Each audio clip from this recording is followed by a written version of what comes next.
They did not sing or tell stories that day, even though the weather improved, nor the next day, nor the day after.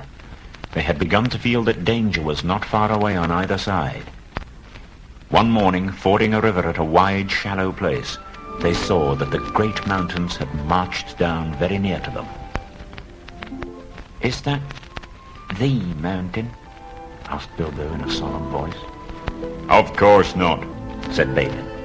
That is only the beginning of the Misty Mountains, and we have got to get through or over or under those somehow before we can come into the Wilderland beyond. And it is a deal of a way even from there to the Lonely Mountain. Now Gandalf led the way. They asked him where he was making for. "You are come to the very edge of the wild. Hidden somewhere ahead of us is the fair valley of Rivendell, where Elrond lives in the last homely house. I sent a message by my friends, and we are expected." That sounded nice and comforting.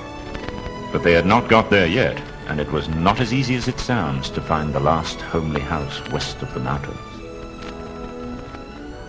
After what seemed ages, they came to the edge of a steep fall in the ground so suddenly that Gandalf's horse nearly slipped down the slope. "Here it is at last," he called. Bilbo never forgot the way they slithered and slipped in the dusk down the steep zigzag path into the secret valley of Rivendell. Their spirits rose as they went down and down. The trees changed to beech and oak, and there was a comfortable feeling in the twilight. It smells like elves," thought Bilbo, and he looked up at the stars. They were burning bright and blue. Just then there came a burst of song like laughter in the trees. "Oh, what are you doing? Oh, where are you going? Your ponies need shoeing. The river is flowing, oh tra-la-la-lally, here down in the valley. Oh, where are you going, with beards all a-wagging?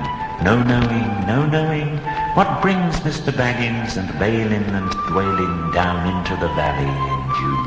Ha-ha! Oh, will you be staying, or will you be flying? Your ponies are straying, the daylight is dying. To fly would be folly, to stay would be jolly, and listen and hark till the end of the dark to our tune. Ha-ha!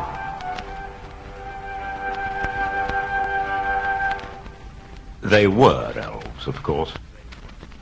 Soon Bilbo caught glimpses of them as the darkness deepened. He loved elves, though he seldom met them, but he was a little frightened of them too. Dwarves don't get on well with them. At last, one, a tall young fellow, came out from the trees and bowed to Gandalf and to Thorin. "Welcome to the valley," he said. "Thank you," said Thorin, a bit gruffly, but Gandalf was already off his horse and among the elves, talking merrily with them. "Supper is preparing over there," he said. Tired as he was, Bilbo would have liked to stay a while. Elvish singing is not a thing to miss in June under the stars. But the dwarves were all for supper as soon as possible and would not stay. They all came to the last homely house and found its doors flung wide. The master of the house was Elrond, as noble and as fair in face as an elf lord, as strong as a warrior, as wise as a wizard, as venerable as a king of dwarves, and as kind as summer. Evil things did not come into the valley. All of them, even the ponies, grew refreshed and strong in a few days there. So the time came to Midsummer Eve, and they were to go on again with the early sun on Midsummer morning.